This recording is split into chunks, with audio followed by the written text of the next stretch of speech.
Zola knew the sun by the way the heat intensified the smell of dry thatch and old earth. At 16, her life was a simple, brutal rhythm: up before dawn, the walk to the village well, and then the long hours hawking sachets of clean water, her bare feet kicking up dust on the baked village paths. Her home was a single, grass-thatched room, a silent monument to the parents she barely remembered. She was lean, quick, and her eyes, though often lowered in deference, held an extraordinary, knowing depth, a look of someone who had seen too much and expected nothing. One stifling afternoon, sheltering under the sparse shade of a baobab, Zola felt a shadow fall over her that was not cast by the sun. It was Leona. Leona was 32, polished, scented with expensive oils, and dressed in clothing that whispered of the city. She watched Zola with the cold calculation of a hunter. Leona had spent 2 years orbiting the wealthy Matola family, attempting to secure the love of their 22-year-old son, Kofi. Kofi was amiable but detached, immune to Leona's overtures. Leona's plan shifted: if she couldn't win his heart, she would control his destiny, and through him, the Matola fortune. She needed a puppet, a vessel of innocence and desperation, and Zola fit the role perfectly.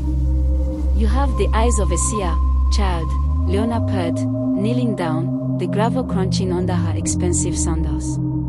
"The eyes of Nondi." The proposition was simple, monstrous, and irresistible.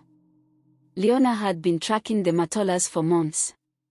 She knew the mother, Mrs. Matola, was consumed by fear of losing her prosperity and was pathologically devoted to any prophet who promised spiritual security. Zola, Leona explained, would be Nondi, a powerful, mysterious seer from a secluded sect. Leona would provide the clothes, the training, the private intelligence on the Matola's history and hidden anxieties.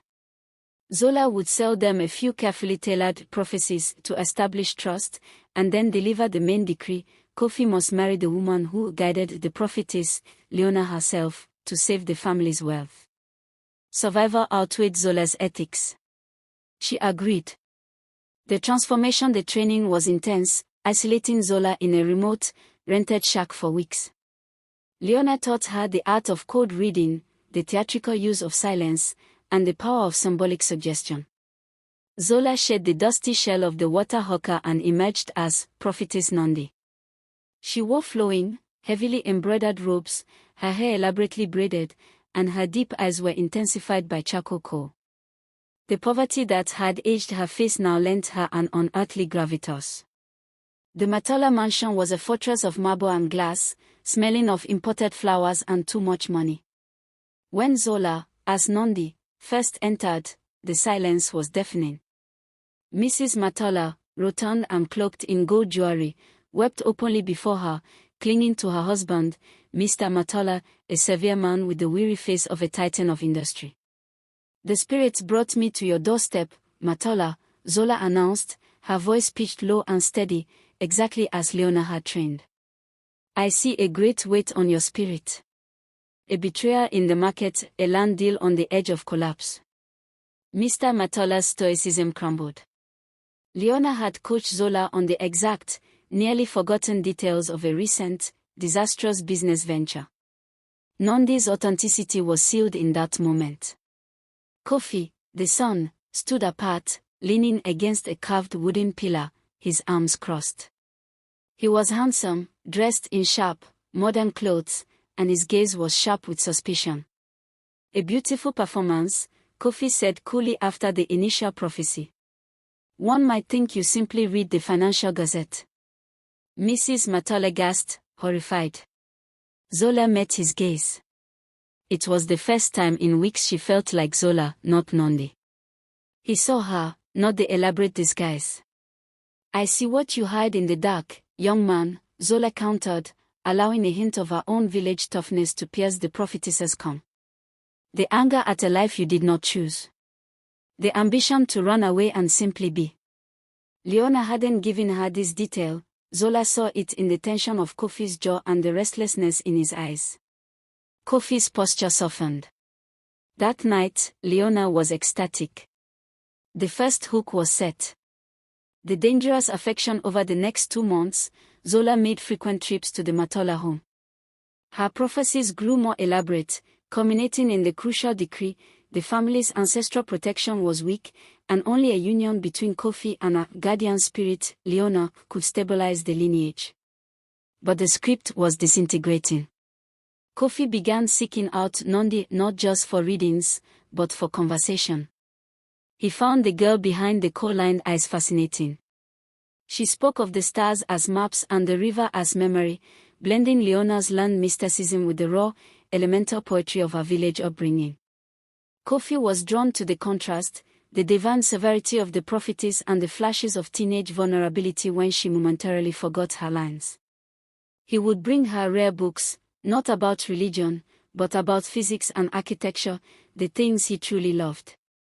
One evening, Kofi found her alone in the garden, staring up at the moon, looking exhausted. He sat beside her. "Who are you, really?" he asked, his voice low. Zola didn't flinch. "I am Nondi." "Nondi wears a mask," he insisted. "But the girl underneath, she doesn't want this life of secrets.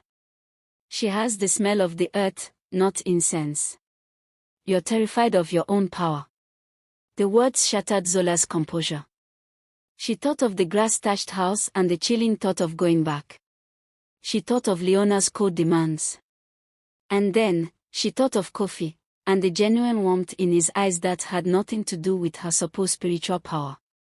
She was in love with the target of the scam. Leona noticed the shift immediately. Zola was refusing to push the marriage agenda with the urgency Leona demanded.